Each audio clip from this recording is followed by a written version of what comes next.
el cerebro. Es un problema que interesa no solamente a los filósofos, sino también a los científicos, tanto a los neurocientíficos como a los psicólogos, y interesa también a los que hacen ciencias sociales, e interesa naturalmente a los teólogos. Entonces yo creo que una de las funciones del filósofo es ocuparse en particular del problema mente-cuerpo, no desinteresarse de él, no decir, por ejemplo, como decía Wittgenstein, que es peligroso pensar que el pensamiento tenga algo que ver, o que la mente tenga algo que ver con el cerebro. Peligroso, no dijo por qué. Wittgenstein no dijo por qué, peligroso. En todo caso, los llamados filósofos analíticos de la orientación wittgensteiniana, es decir, los filósofos del lenguaje, no han aportado absolutamente nada al problema del mente-cuerpo, por lo tanto no han sido útiles a la psicología ni a la neurociencia. Al contrario, han constituido un obstáculo para el estudio serio de ese problema, porque el maestro dijo que es absurdo pensar siquiera. También es absurdo, según ellos, según casi todos los positivistas, es absurdo pensar que los animales puedan tener una vida mental. Es decir, estos filósofos, a pesar de llamarse analíticos, no saben que no hacen sino repetir el viejo mito religioso, en particular judío-cristiano, según el cual la mente fue inyectada o es inyectada por el Espíritu Santo en el momento de la concepción, o según Santo Tomás, entre la concepción y el nacimiento. Santo Tomás era más cuidadoso, pero en todo caso es inyectada la mente desde afuera, el alma desde afuera. Es decir, el alma no es, según esta doctrina religiosa, no es un conjunto de funciones cerebrales, sino que es un ente, pero un ente inmaterial y inmortal. Entonces yo creo que esa es una de las funciones del filósofo, y es estudiar no solamente el problema mente-cuerpo, sino todos los problemas que se aparecen en la ciencia, pero que los científicos no pueden resolver porque les falta, digamos, las herramientas filosóficas, en particular lógicas, para tratarlos.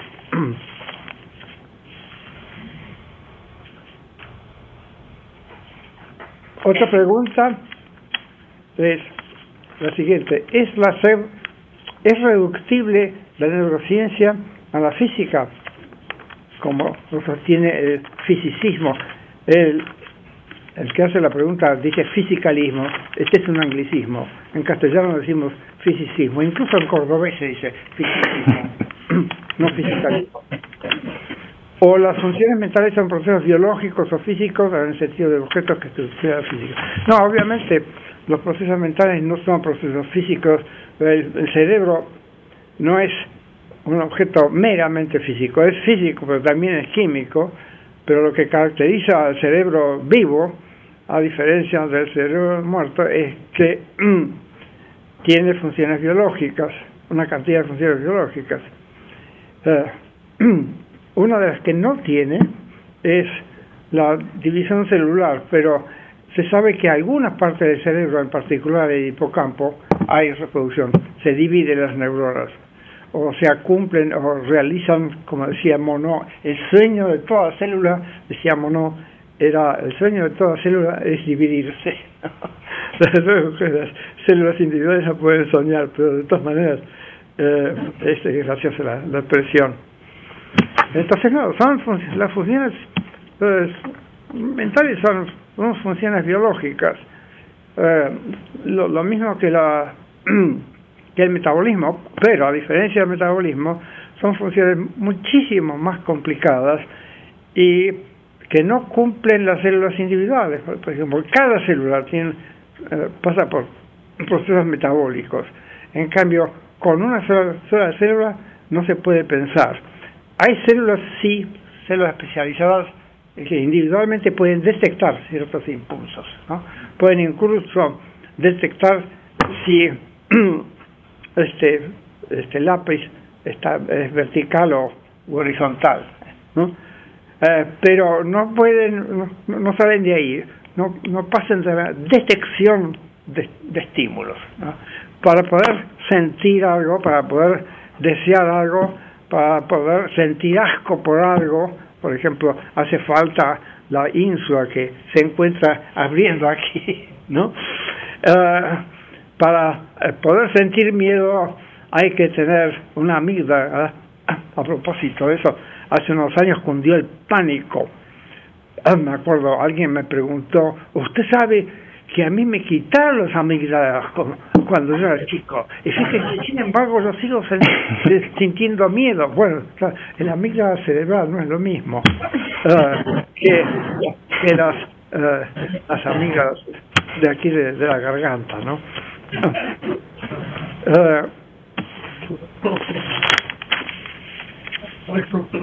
Entonces no es reducible, pero no se puede hacer neurociencia sin hacer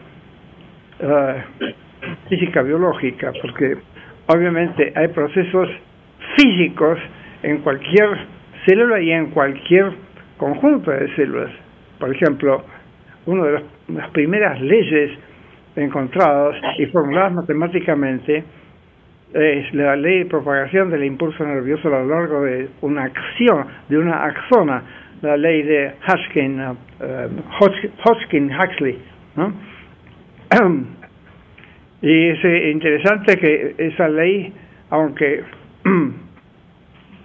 se puede expresar con una ecuación diferencial, en realidad es una ley que trata de la propagación de sucesos estocásticos o al azar, cuya la probabilidad de cada evento depende solamente de la probabilidad del evento anterior.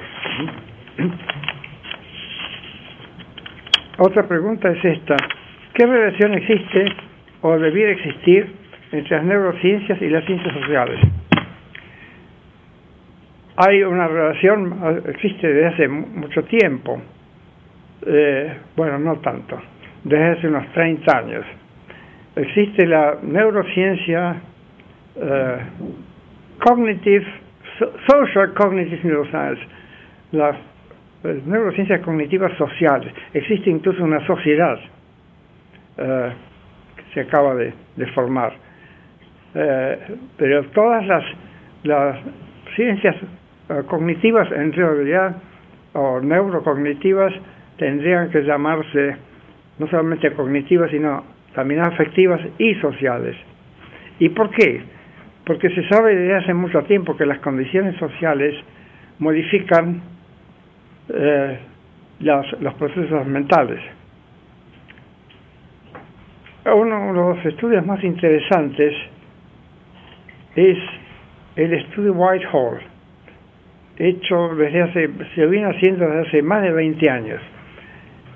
Es una investigación sobre el estado de los burócratas del Imperio Británico, bueno, del ex Imperio Británico, que están en Londres, en Whitehall, gente desde el oficinista, desde el petiso de los mandados, o la para no ser sexista, desde la petiza de los mandados, hasta el jefe de oficina que ha sido promovido, que ha sido ennoblecido con un título de Sir.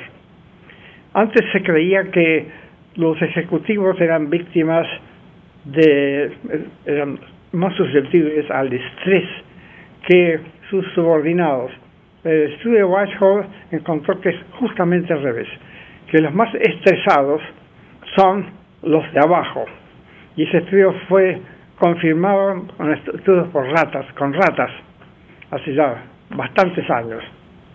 Entonces, ¿qué pasa con el estrés? El estrés estimula la producción de corticoides y de otras hormonas que son dañinas, que matan células. Entonces, el resultado final es un hecho estadístico, es que la morbilidad y la mortalidad, las tasas de morbilidad y de mortalidad de los empleados de abajo es bastante superior a lo de los empleados de arriba. No es solamente que los empleados de arriba puedan comer mejor y alojarse mejor, no, es que los de abajo sienten estrés y no pueden, están oprimidos y no tienen la posibilidad de la gente de arriba de protestar, de reaccionar. Entonces la libertad y es importante para mantener un buen estado de salud. Esto muestra entonces que la neurociencia y la psicología tienen que unirse con la inmunología, que tiene que ver con las enfermedades, y con la epidemiología, que estudia la distribución de las enfermedades, etcétera, en las poblaciones, la manera en que se propaga o que se puede contener, etcétera. Es por eso que hoy día se puede hablar de la neuro, endocrino, inmunofarmacología o sociología, es decir, son ciencias, interciencias, resultantes de la fusión de muchas ciencias particulares.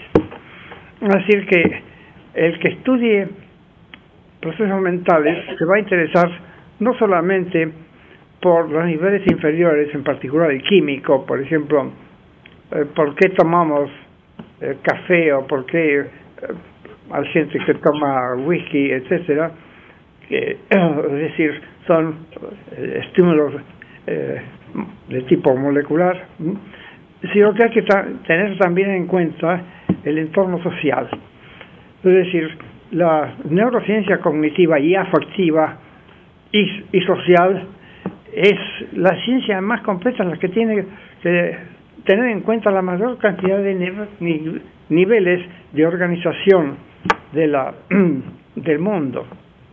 Y ese es un problema metafísico, un problema ontológico, el problema de la emergencia de sistemas que poseen propiedades que no tienen sus componentes, el problema entonces de la organización del mundo en distintos niveles, el físico, el químico, el biológico, el social, etcétera. Y ese es un problema ontológico. Como digo, el concepto de emergencia, la palabra emergencia más bien, fue introducida por George Lewis en 1880 más o menos, y todavía hoy está lleno de científicos que objetan, y filósofos que objetan al concepto mismo de emergencia, aunque se está poniendo de moda muy rápidamente.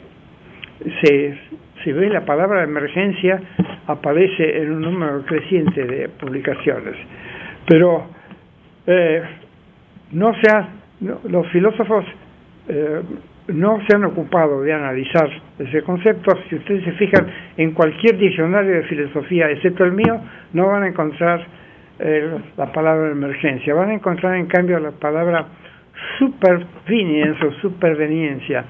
Precisamente este mismo Kim tiene un análisis del concepto de superveniencia tan oscuro, es un análisis completamente incorrecto, porque toma el conjunto de propiedades independientemente de los soportes o de las cosas que poseen esas propiedades.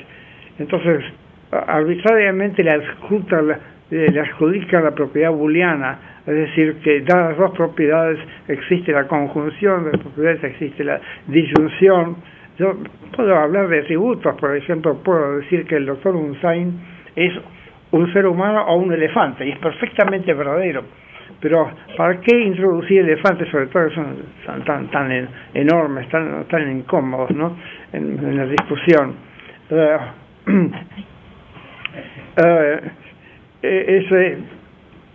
Introduce también la noción de propiedad negativa. Por ejemplo, el doctor Unzain no es drogadicto.